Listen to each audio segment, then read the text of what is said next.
বন্ধুরা, শীতকাল মানেই হচ্ছে খাওয়া দাওয়া। আর এই শীতকালের সবজি ফুলকপি দিয়ে আমি আজকে আপনাদেরকে ফুলকপির পকোড়া তৈরি করে দেখাবো। রাধে কৃষ্ণ বন্ধুরা, আমি টুলটুল, আর এই টুলটুলের রান্নাঘরে আপনাদের সবাইকে স্বাগত। তাহলে চলুন আমি কি করে ফুলকপির পকোড়া তৈরি করছি দেখে নেওয়া যাক। সবার প্রথম আমি একটা ফুলকপির অর্ধেকটা ফুলকপি এইভাবে মাঝারি আকারে টুকরো করে কেটে নিয়েছি। এবার একটু লবণ জলের মধ্যে ভালো করে ফুলকপিগুলিকে ধুয়ে নেব।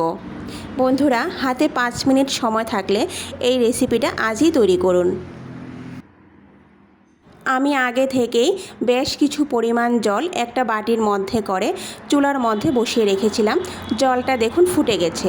এবার হাফ চামচ পরিমাণ লবণ এই জলের মধ্যে আমি দিয়ে দেব। জলটা যখন এইভাবে ভালো করে ফুটে যাবে তখনই আমি ধুয়ে রাখা ফুলকপিগুলি এই জলের মধ্যে দিয়ে দেব। এবার চুলার আঁচ বাড়িয়ে দিয়ে ফুলকপিগুলিকে মাত্র 2 মিনিটের মতো সেদ্ধ করে নেব। ফুলকপিগুলি ঠিক সেদ্ধ হবে না, ফুলকপির যে একটা কাঁচা ভাব থাকবে সেটা চলে গেলে তারপর 2 মিনিট পর আমি ফুলকপিগুলি ফোটানো জল থেকে নামিয়ে নেব। ফুলকপিগুলিকে নামিয়ে একটা পাত্রের মধ্যে রেখে দেব। এবার আমি একটা বাটি নিয়ে নিয়েছি। এবার এই বাটির মধ্যে 1 কাপ পরিমাণ বেসন দিয়ে দেব। বন্ধুরা, বেসনের পরিবর্তে কিন্তু আপনারা এখানে চালের গুঁড়ো আর ময়দাও ব্যবহার করতে পারেন। তারপর 1 চামচের 3 ভাগের 1 ভাগ হলুদ গুঁড়ো, শুকনো লঙ্কা গুঁড়ো, জিরে গুঁড়ো আর 1 প্যাকেট ম্যাগি মশলা এখানে আমি ব্যবহার করছি। ম্যাগি মশলাটা দেওয়ার পর বন্ধুরা এই পকোড়ার স্বাদটা দ্বিগুণ বাড়িয়ে দেয়।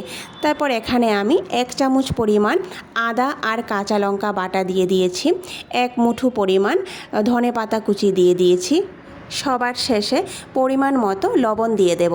তারপর খুব সামান্য পরিমাণ কালো জিরে দিয়ে দেব। এবার অল্প অল্প করে জল দিয়ে একটি ঘন ব্যাটার তৈরি করে নেব।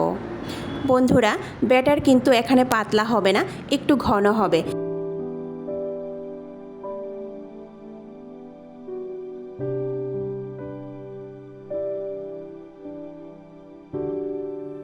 বন্ধুরা, ব্যাটার কতটা ঘন হয়েছে আপনারা নিশ্চয়ই দেখে বুঝতে পারছেন। এবার যে ফুলকপিগুলি আমি সেদ্ধ করে রেখেছিলাম এইগুলি এই ব্যাটারের মধ্যে দিয়ে দেব। দিয়ে ভালো করে মিশিয়ে নেব। খুব হালকা হাতে কিন্তু ফুলকপিগুলি ব্যাটারের সঙ্গে মিশিয়ে নিতে হবে, না হলে কিন্তু ফুলকপিগুলি ভেঙে যাওয়ার সম্ভাবনা থাকবে। এবার কিন্তু আপনারা এইভাবেই ভেজে নিতে পারেন বা এইভাবে ব্রেড ক্রাম্বসের মধ্যে কোট করেও কিন্তু ভেজে নিতে পারেন। আমি প্রত্যেকটা ফুলকপির টুকরোকে এইভাবে ব্রেড ক্রাম্বসের মধ্যে কোট করে একটা থালার মধ্যে রেখে দেব। আমি আগে থেকেই বেশ কিছু পরিমাণ রিফাইন্ড অয়েল গরম করে রেখেছিলাম। এবার ফুলকপির টুকরোগুলিকে তেলের মধ্যে দিয়ে একটু লাল হওয়া পর্যন্ত ভেজে নেব। এই পকোড়াগুলি ভাজার জন্য কিন্তু তেলটা ভালো করে গরম হতে হবে। আর এই পকোড়াগুলি আমি মাঝারি আঁচে ভেজে নেব। বেশিক্ষণ সময় লাগে না বন্ধুরা, মাত্র কয়েক মিনিটের মধ্যে কিন্তু পকোড়াগুলি ভাজা হয়ে যায়।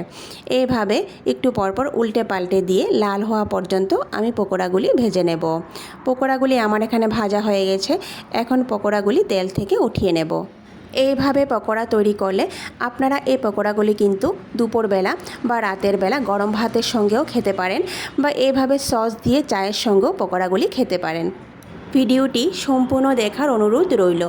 আর ভিডিওটি যদি ভালো লেগে থাকে তাহলে সবার শেষে লাইক, শেয়ার আর সাবস্ক্রাইব করে দেবেন। নমস্কার, আজকে এই পর্যন্তই। কথা হবে আবারও পরের ভিডিওতে।